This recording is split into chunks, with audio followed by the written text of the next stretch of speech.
calendrier de l'après, comme un calendrier de l'avant, mais en janvier. J'en ai fait une petite compilation que je vous conseille d'écouter plutôt comme un podcast. Si ça vous plaît ou que ça vous déplaît, n'hésitez pas à me mettre un commentaire. Bon visionnage. Numéro 1. Alors, c'est moi qui fais la main innocente. On va essayer d'éviter de montrer qu'on est sponsorisé par l'industrie viniviticole. Bisous à vous les gars. Est-ce que les régimes sains d'aujourd'hui ne deviendront pas les erreurs nutritionnelles de demain? Excellente question. Si on fait ça correctement, non. Si on décide de réfléchir à la manière dont on fait les régimes sains d'aujourd'hui, il y a peu de chances que ça devienne les erreurs de demain. Prenons des trucs rationnels solides, par exemple, les études scientifiques qui sont capables d'évaluer les bénéfices ou les effets négatifs d'un régime alimentaire sur une catégorie de population. Tant qu'on se mettra de la science en tête et qu'on évaluera ce qu'on fait de manière cartésienne scientifique, il n'y aura pas de souci. C'est sûr que si on décide arbitrairement qu'il faut absolument manger des noyaux d'olive et qu'on se met bien en tête que c'est le meilleur truc pour la santé sans se poser la question du pourquoi, du comment ou de l'impact à grande échelle, bah ouais, on risque d'avoir des problèmes. Donc ouais, tant qu'on met de la science dans les affaires, les choses devraient bien se passer. Ça ne veut pas dire qu'il n'y aura pas des micros ajustements et qu'on ne se dira pas en 2055, on avait fait une petite connerie en 2024, en 2025 ou en 2026. Mais tant qu'on garde en tête la science, le fait de penser scientifique, il n'y aura pas de souci. Les régimes alimentaires d'aujourd'hui deviendront les erreurs diététiques de demain que si on décide de faire de la merde, de partir dans des choses qui ne sont pas fondées scientifiquement et de mettre de l'émotionnel plutôt que du rationnel et du cartésien. Et pourquoi insiste-t-on autant sur les calories alors que la qualité des aliments est tout aussi importante? Parce que c'est mesurable. Parce que les calories, c'est facile à appréhender pour tout le monde. On est capable de décortiquer la composition des aliments, de coller une calorie en face de chaque macronutriment et de dire tel aliment, c'est tant de calories. La qualité, c'est vachement plus compliqué. Et puis d'ailleurs, qu'est-ce qui définit la qualité d'un aliment? On peut dire que c'est le fait qu'il y ait des intrants, des pesticides, des insecticides. Okay. On peut parler du taux de vitamines et de minéraux à l'intérieur. On peut aussi parler de la qualité environnementale.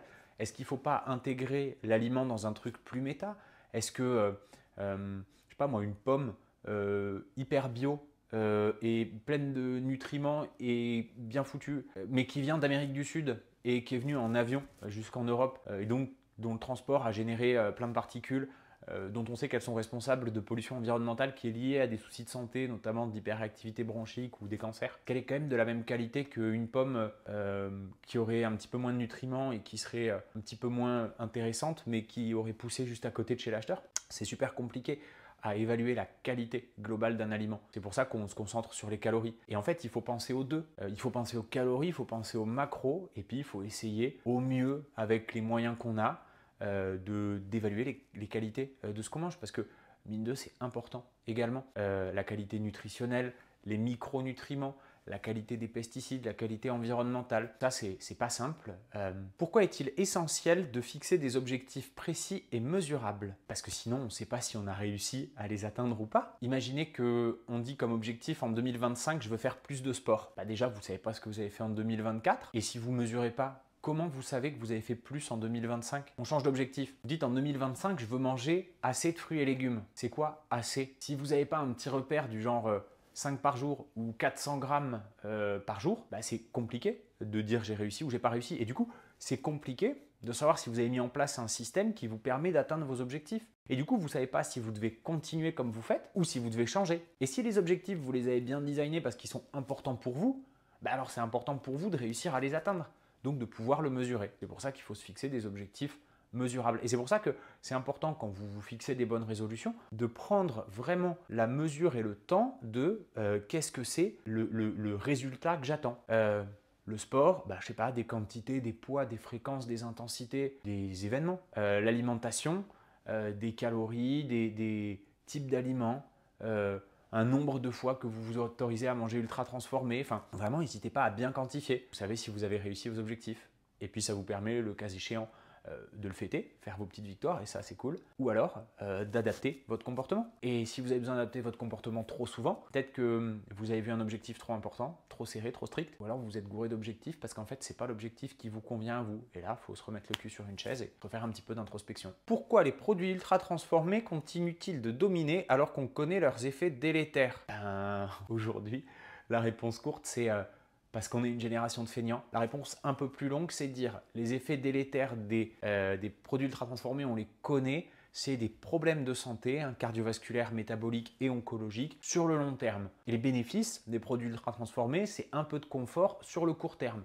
C'est la barquette qui a juste à ouvrir, on la met au micro-ondes, on la récupère, c'est réglé. Aujourd'hui, les produits ultra transformés, ils sont toujours hyper importants, hyper consommés. Parce que le bénéfice qu'on a à court terme, pour la plupart des gens, il est supérieur aux problèmes qu'on a sur le long terme. Et cette histoire de cancer, de diabète, de cholestérol ou d'hypertension, pas mon problème, c'est le problème de moi dans 15 ans. Tant que moi d'aujourd'hui, il n'est pas prêt à couper un peu dans son petit confort, faire chier à aller faire des courses, préparer à manger, à attendre que ça cuise, à avoir les yeux qui pleurent quand tu fais les oignons, moi dans 15 ans, il est obligé de transformer, une génération de feignants. Comment rester motivé quand on se sent dépassé par ses résolutions? On s'assied, on prend une feuille, on prend ses résolutions et on liste lesquelles sont les plus importantes, on les liste dans l'ordre de la plus importante à la moins importante et on les coupe. On prend le fond et on les coupe, on enlève, jusqu'à ce qu'on retrouve pied. Souvent, quand on est débordé par ces résolutions, c'est qu'on a vu trop grand, ou alors qu'on a pris des résolutions qui n'étaient pas vraiment bien designées pour soi. Le fait de se reposer et de dire, ok, pourquoi j'ai pris cette résolution? C'est quoi le but? Dans quoi elle s'inscrit? Dans quelle valeur elle s'intègre? Ça permet de dire, je l'ai vraiment pris pour moi, ou alors je l'ai pris par une espèce de diktat social. Et enlever celles qui sont vers le plus au fond, celles qui sont finalement les moins personnelles, celles qui viennent de votre noyau. Ça permet de se recentrer sur les importantes et sur celles qui vous concernent pour de vrai. Avez-vous un système pour suivre vos progrès ou laissez-vous vos objectifs se perdre avec le temps? Eh bien, jusqu'à peu, j'avais pas de système pour suivre mes progrès. Et 2025, c'est une de mes résolutions, mieux suivre ce que je fais, mieux suivre mes objectifs, mieux suivre mes résolutions. Et pour ça, simplement, je vais utiliser un papier, un crayon, des gommettes, me faire un espèce de journal tout simple. Et ça, c'est mon option 1. Mon option 2, c'est peut-être que je vais me faire des mails tout seul, espèce de relation épistolaire entre moi et moi-même. Mais en tout cas, il faut un système pour suivre. Parce que sinon, il y a toujours des choses qui reviennent. Et les résolutions, elles se retrouvent à être en bas de la pile. Et ça, c'est un truc que je veux pas. Donc ouais, il faut un système pour traquer. Comment intégrer vos proches dans vos objectifs de santé? En faisant des trucs sains avec eux, hyper simple. Vous arrêtez de voir vos potes pour boire des bières et à la place, vous voyez vos potes pour faire des balades, faire du sport, aller faire une expo. Vous arrêtez d'aller bêtement au resto, vous allez plutôt faire les courses avec vos potes et une fois que vous avez fait les courses ensemble, vous cuisinez ensemble et ensuite vous dînez ensemble. Ouais, vous changez les activités pour recentrer sur des trucs mais avec vos proches. Comme ça, vous impliquez vos proches dans des trucs qui vous plaisent et en plus, vous êtes peut-être la personne qui leur met le pied à l'étrier sur des trucs qui eux-mêmes vont leur plaire, qu'ils n'imaginaient pas parce que ça sort de leur zone de confort et ça leur plaira. N'hésitez pas à changer votre quotidien, à changer vos habitudes. Ce qui est clair, c'est que si vous faites tout le temps les mêmes choses, vous aurez toujours les mêmes résultats. Donc changez un peu vos habitudes, intégrez vos proches dans vos nouvelles habitudes, dans des habitudes saines, et ça se passera bien. Et tout le monde en sera grandi et tout le monde sera content. Et les proches qui vous disent non, non, moi mon truc c'est vraiment que boire des bières tout le temps, peut-être qu'il faut que vous leur proposiez de l'aide. Et s'ils veulent pas, vous devriez rester si proches. Ça c'est un débat qui est hyper interne et jamais ça vous arrive, bon cours. Et si le problème n'était pas les objectifs qu'on se fixe, mais l'absence de système pour les atteindre? C'est clair que l'absence de système, c'est un problème. Parce que l'absence de système, il fait qu'on n'arrive pas à rentrer dans ses objectifs et donc qu'on lâche l'affaire et qu'on perd la motivation.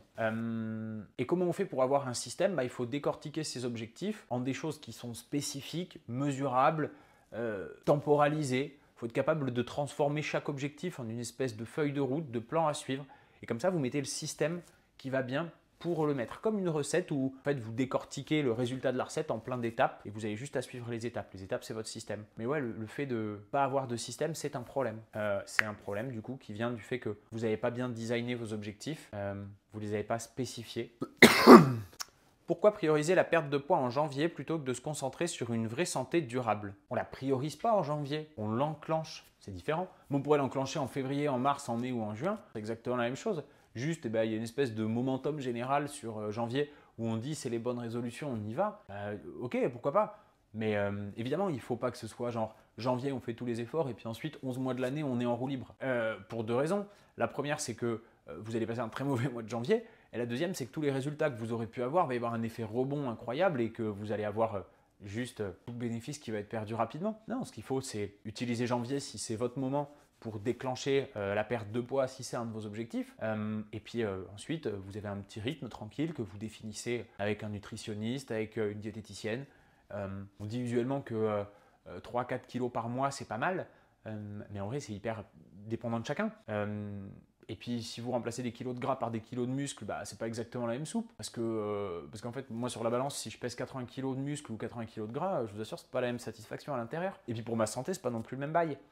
Donc non, vraiment, ça c'est hyper personnel, hyper... mais non, l'idée c'est pas de se dire on fait tous les efforts en janvier et puis ensuite YOLO. Non, juste on déclenche en janvier pour avoir l'espèce de momentum général. Puis si on rate janvier, bah, c'est pas grave, on déclenche en février.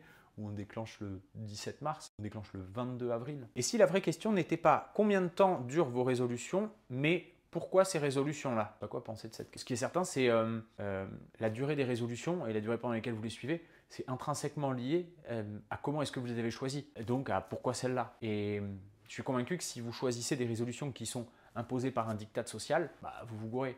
Je vais aller faire du sport parce que tout le monde va faire du sport. Non, fuck, ça marche pas. Je vais aller faire du sport parce que mon objectif, c'est d'être en bonne forme dans 20 ans.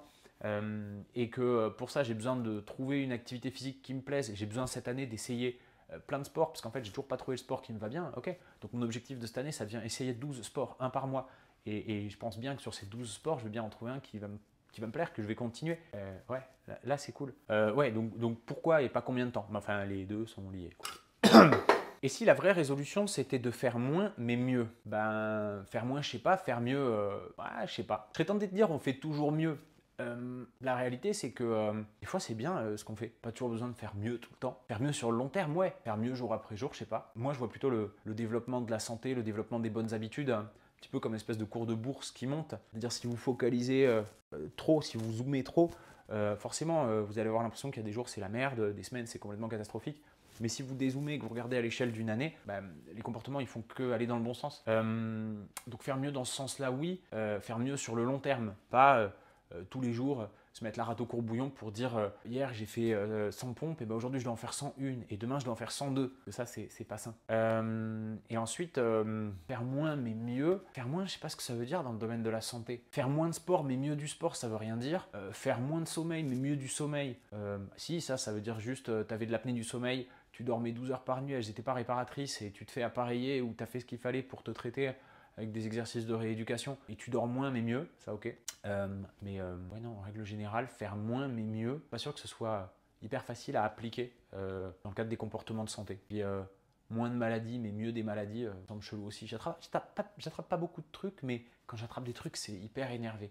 Non, celui-là, je suis pas sûr que je le cautionne franchement, dans le genre moins mais mieux. Quel sport ou activité physique vous motive le plus à bouger? Le cardio du lundi 20h. Ça se passe à Galiléo CrossFit, c'est toujours les mêmes têtes, c'est toujours un programme d'abrutis. Je suis jamais content d'y aller et je suis toujours content d'y être. Ouais, ça me motive de ouf. Et puis en vrai, un lundi 20h, est-ce que je ferais de mieux qu'aller au cardio avec le groupe du lundi 20h? Pourquoi glorifie-t-on la douleur et le dépassement de soi dans le sport alors qu'ils sont souvent les premiers facteurs de blessure? C'est faux, c'est pas les premiers facteurs de blessure. Les premiers facteurs de blessure, c'est faire une activité trop fréquente, trop forte, trop intense, trop répétée sur un corps qui n'est pas entraîné. Le premier facteur de blessure, c'est les mauvaises résolutions, enfin les bonnes mauvaises résolutions là, de votre pote Michel qui dit à partir de maintenant, là, 1er janvier, tous les jours, je vais aller courir 7,5 km entre midi et 2. Qu'il pleuve, qu'il fasse beau, qu'il vente, que j'ai pris une bique la veille. N'importe quoi. Enfin, on s'est compris quoi.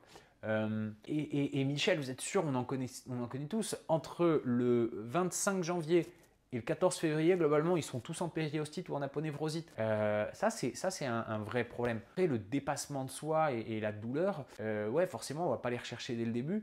Mais déjà, ce n'est pas forcément un problème si c'est recherché de manière maîtrisée. Et ensuite, pourquoi est-ce que c'est glorifié? Pourquoi est-ce qu'on glorifie le dépassement de soi? Pas parce que c'est une belle valeur, le dépassement de soi. Et pourquoi est-ce qu'on glorifie la douleur? Peut-être parce qu'elle va avec le dépassement de soi et que quand même, une espèce de notion de sacrifice, d'aller jusqu'au bout pour une cause qui nous dépasse. Mais sortez-vous de la tête que c'est la douleur et le dépassement de soi les premières causes de blessure. En vrai, les premières causes de blessure, c'est vous bougez pas assez, vous êtes trop dans le canapé, vous bouffez de la merde et vous dormez pas suffisamment. Et vous vous dites un jour, c'est super génial, il y a le semi de ma ville, dans 4 semaines, il va falloir que je m'entraîne comme un dingue. Parce que mes potes m'ont inscrit. Ça, c'est la première cause de blessure. Et si vous adoptiez une seule résolution réaliste pour 2025? Voilà, elle est dure celle-là. Une seule résolution pour 2025. Je dirais plus suivre mes objectifs. Je dirais ouais, plus noter ce que je veux faire et surtout tracer est-ce que j'y arrive ou pas. Ça a été un de mes gros points faibles de 2024. J'avais des objectifs, j'ai pas noté, j'ai pas suivi, j'ai pas traqué. Et ça a été compliqué du coup pour savoir où j'en étais et pour garder la motivation sur mes objectifs. Donc, si je devais avoir qu'une seule résolution en 2025, et je vous la lâche dès le numéro 2, c'est traquer ce que je fais. Ouais. Prendre du temps régulièrement pour faire le point où j'en suis de mes objectifs, voir où j'avance moins, et puis pouvoir réajuster régulièrement. Et c'est vrai pour le boulot, c'est vrai pour la santé, c'est vrai pour l'éducation. Celui-là, il me plaît. Les salles de sport bondées en janvier, motivation collective ou pression sociale déguisée? Est-ce que ça peut être l'un? Est-ce que la pression sociale déguisée, ça peut être une forme de motivation collective? Est-ce que la motivation collective, c'est un problème? Est-ce que la pression sociale déguisée, c'est une solution? Ouais. Non, ça part trop deep là. Je pense que c'est une pression sociale déguisée la plupart du temps. Qu'il y a beaucoup de gens qui se mettent au sport parce que ça fait bien dans les bonnes résolutions et qui vont à la salle parce que c'est le moyen facile. Mais ils ne se posent pas vraiment la question de pourquoi est-ce qu'ils veulent faire du sport? Parce que en fait, ça peut être juste bêtement rester en bonne santé, mais ça peut être aussi passer du temps avec ses potes, ça peut être aussi faire une activité ludique, et là, la salle, des fois ça match, des fois ça match pas. Et puis, ça peut être aussi faire du sport pour se sentir bien dans sa peau. Et se sentir bien dans sa peau, si on ne se sent pas bien à la salle et qu'on a choisi ça comme média pour faire du sport, alors il y a un moment, le tabouret, il est bancal. Je ne sais pas si c'est une expression qui se dit, le tabouret, il est bancal.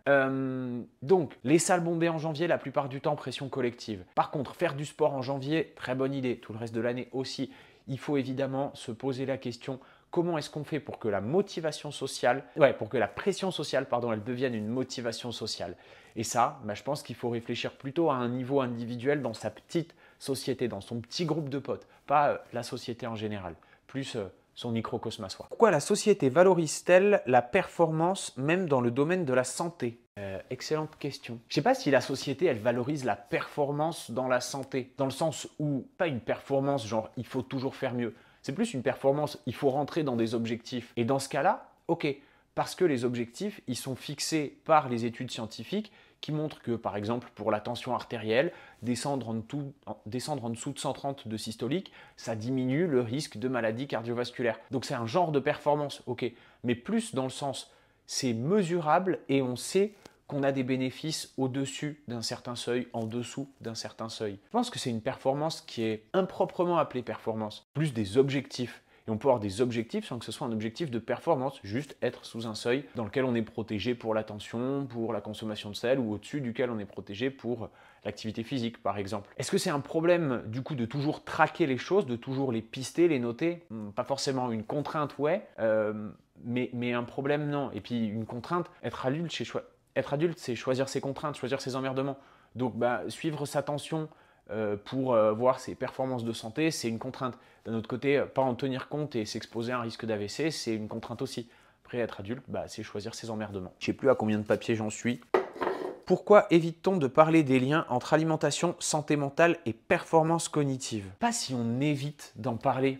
Juste, c'est peu médiatisé parce que c'est un sujet qui ne fait pas vraiment plaisir. Aujourd'hui, on sait qu'il y a des formes d'alimentation qui sont associées à un moins bon état de santé global, et je pense aux aliments ultra transformés, et que ce moins bon état de santé global, il est lié à des moins bonnes performances physiques, psychiques et cognitives. Et le fait de pas trop le regarder, ça permet de pas trop remettre en question notre modèle. Je veux dire, aujourd'hui, c'est confort de manger ultra transformé. Ça prend pas de temps, c'est dispo direct, ça coûte pas cher. Par contre, c'est vrai qu'il y a des conséquences sur la santé, sur la performance physique, sur le bien-être psychique, sur la cognition. Et on ne peut pas choisir de voir les deux en même temps, c'est complètement schizophrène. On ne peut pas dire d'un côté, j'ai des problèmes à manger ultra transformé, puis de l'autre, je veux quand même le confort qu'apporte l'alimentation ultra transformée. Donc en fait, je pense qu'on parle pas beaucoup de ces problèmes-là parce que ça nous amène à être en face de réalités qu'on n'aime pas trop voir. Moi, j'ai aucun problème à parler de ça, et si vous voulez, on discute de comment on fait pour changer les choses à son échelle individuelle, clair et net. Mais je vais vous parler de comment on fait pour prendre le temps de cuisiner, je vais vous parler de comment on prend le temps de faire du sport, et juste il y a un moment, il va falloir qu'on parle de c'est quoi vos priorités. C'est tout. Est-ce que manger sain en janvier est une excuse pour ne rien changer le reste de l'année? Non, absolument pas. Manger sain en janvier, c'est juste le starter de manger sain tout le reste de l'année. Pourquoi on débute en janvier? J'en sais rien. On a décidé qu'on mettait les bonnes résolutions le 1er janvier, pourquoi pas le 14 ou pourquoi pas le 8 décembre? J'en sais rien. Si vous voulez débuter votre alimentation saine aujourd'hui et que vous regardez cette vidéo le 7 septembre, bah, faites-le, c'est super. Non, il faut voir vraiment ça juste comme un starter, pas comme une finalité. Comment rendre vos résolutions plus agréables et moins contraignantes? En les pensant pour vous, en arrêtant de copier-coller les résolutions de tout le monde, en disant je vais adopter les résolutions de tout le monde, ça va marcher sur moi. Posez-vous des questions genre qui je suis, qu'est-ce que je veux faire, qu'est-ce qui est important pour moi, c'est quoi mes valeurs profondes, et les résolutions que vous allez prendre pour que ce que vous faites, ça soit en accord avec vos valeurs, elles vous sembleront pas du tout contraignantes. Par contre, ouais, ça nécessite de prendre le temps de réfléchir à qui je suis, c'est quoi mes valeurs, et c'est pas forcément les valeurs de la société, c'est pas forcément des trucs qui sont instagrammables. Par contre, si c'est vos valeurs, vos résolutions, ça matchera bien. Pourquoi est-il important de célébrer les petites victoires? Parce qu'il y a tous les jours des petites défaites et qu'on arrive tout le temps à s'en rappeler et que les gens vous rabâchent vos petites défaites. Alors, les petites victoires, putain, c'est précieux. On les célèbre parce que ça fait du bien. On les célèbre parce que ça nous nourrit. On les célèbre parce que c'est des petites victoires, quoi. Comment équilibrer les conseils nutritionnels individuels et les réalités économiques et culturelles? Ouah, celle-là, elle n'est pas simple. Elle n'est pas simple parce qu'aujourd'hui, on a des réalités économiques et culturelles qui ne nous poussent pas à aller vers des bonnes alimentations. Il y a des injonctions d'être hyper performant sur tout, d'être un parent performant, d'être performant au boulot, d'être performant au sport, d'être performant sur la culture. Et du coup, tout prend du temps. Et d'un autre côté, manger sainement et appliquer tous les conseils, ça prend du temps aussi. Donc il y a une espèce de paradoxe entre les deux, de choix à faire. Aujourd'hui, je pense qu'il faut juste se remettre les priorités qu'on a. Est-ce que ma priorité, c'est appliquer les conseils nutritionnels qui vont faire du bien à ma santé, ou est-ce que ma priorité, c'est manger en 12 minutes parce que j'ai d'autres priorités que la santé via l'alimentation? Sociétalement, le choix cartésien, il voudrait que ce soit l'alimentation saine qui l'emporte. Mais on n'est pas dans une société qui réfléchit cartésiennement. On est dans une société où on implante des fast-foods qu'on n'en peut plus. On est dans une société où les produits ultra transformés sont de plus en plus développés, de plus en plus présents. Et en fait, on fait des choix qui sont toujours économie versus santé, et rarement dans le bon sens de la santé collective. Donc comment est-ce qu'on fait? Je crois que le jeu il se fait au niveau individuel, à savoir quelles sont ses priorités à soi. La variable principale en fait c'est pas l'argent, c'est le temps. Et que du temps on en a 24 heures par jour, 7 jours par semaine, 365 jours par an tous, et qu'on le dépense comme on le choisit. Alors on n'est pas tous égaux sur le plan financier, qu'il y a des gens qui doivent cravacher beaucoup, d'autres qui ont un emploi qui leur permet en 20 heures par semaine de vivre confortablement. Le fait est qu'on a quand même toujours le poids de décider de comment on alloue le temps qui nous reste, et qu'aujourd'hui on le fait trop peu sur l'alimentation. Alors il faut parfois juste décider de le faire.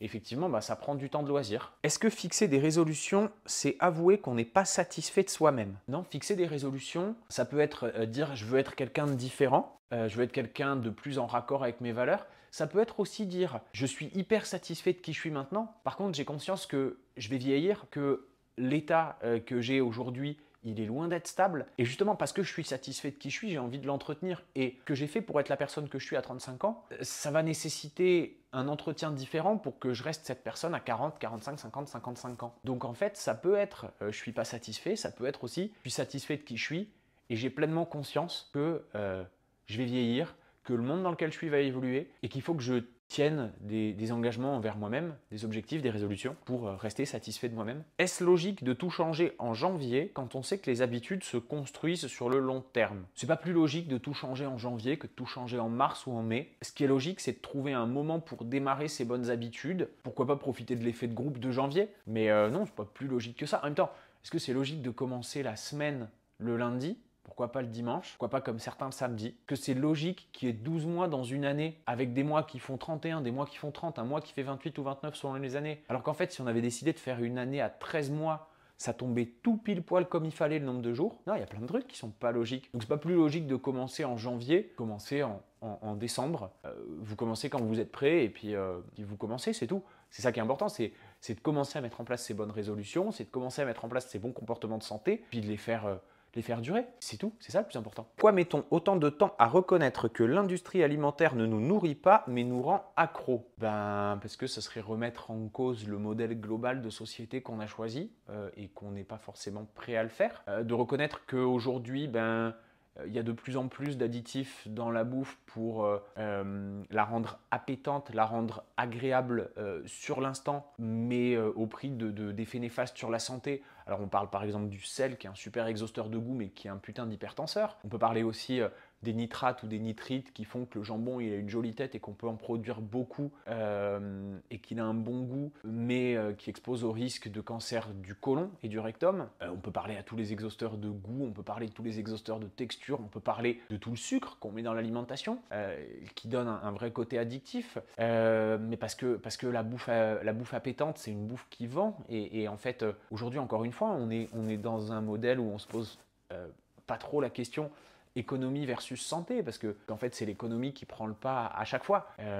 Donc pourquoi est-ce qu'on n'admet pas que l'industrie agroalimentaire elle nous rend accro plutôt qu'elle nous nourrit? Ça voudrait dire qu'on est capable de réfléchir sur tout le système dans lequel on vit. Pas forcément simple, ça amènerait beaucoup de remise en question, ça amènerait beaucoup de réflexion, puis ça amènerait ensuite la nécessité probablement soit de l'accepter en conscience, soit de le changer. Les choses, ça prend du temps, et accepter en conscience, c'est courageux. Non, je pense qu'il y a des paradoxes qu'on est encore pas prêt sociétalement à voir. J'ai choisi de fermer les yeux dessus. Pourquoi continue-t-on à associer le sport à la perte de poids alors qu'il est avant tout un outil de santé mentale et de longévité? Pas si le sport est avant tout un outil de santé mentale et de longévité. Et je sais pas si c'est un problème de l'associer à la perte de poids. Un problème, c'est peut-être d'associer le sport à un truc, alors qu'en fait le sport c'est bénéfique sur la santé physique, la santé mentale, la durée de vie, la qualité de vie, l'autonomie. Pas certain que ce soit un problème d'opposer la perte de poids quand elle s'inscrit dans le fait de rester en bonne santé ou dans le fait de se sentir bien dans sa peau, et la santé mentale, par exemple. Ouais, je suis pas hyper fan de cette opposition dans la question. Je dirais juste le sport c'est hyper bon pour la santé. Le sport multiple avec de l'endurance, avec du renfort. Le sport en groupe c'est hyper cool. Le sport un peu compliqué c'est hyper chouette. Donc quelle que soit la raison que vous avez en tête, faites du sport. Et si le vrai problème n'était pas ce qu'on mange, mais comment on est conditionné à manger? Comment on est conditionné à manger? Ça veut dire genre en 20 minutes à avaler un truc qui est déjà tout prêt, qu'on n'a pas fabriqué? Ouais, ça c'est un problème. Conditionner à manger des trucs qui sont de plus en plus remplis de microplastiques, ouais, ça c'est un problème. Manger des trucs dont on n'est pas capable d'analyser la composition et de savoir s'ils sont bons pour nous ou pas, ouais. Ouais, c'est un problème. Donc oui, peut-être que le problème, c'est comment est-ce qu'on est conditionné à manger. Peut-être que si on conscientisait un petit peu plus ce qu'on mange, ce qu'on met dans notre corps, pourquoi on le mange et ce que ça nous fait sur la santé, ouais, peut-être qu'on aurait fait un pas en avant. Et peut-être que si on apprenait aux gosses à le faire, ça serait une bonne chose, plutôt que de leur servir l'espèce de plat à la cantoche, là, ambiance à manger et puis fermer ta gueule. Oh, c'est mes souvenirs de cantoche. Mais ouais, comment on mange, c'est un problème. Voilà, c'est la fin. Si ça vous a plu, n'hésitez pas à mettre un commentaire sympa, à liker et puis à vous abonner à ma chaîne. Je vais régulièrement sortir des nouvelles vidéos. Il y en a qui sortiront en février sur des sujets liés aux bonnes résolutions, parce que février, c'est le moment où tout le monde craque et où j'ai envie de vous donner un petit coup de boost pour que vous gardiez votre santé le plus longtemps possible et que vos résolutions, elles ne s'appliquent pas sur juste le mois de janvier, mais qu'elles aillent toute l'année. On se retrouve bientôt. D'ici là, prenez soin de vous. Ciao!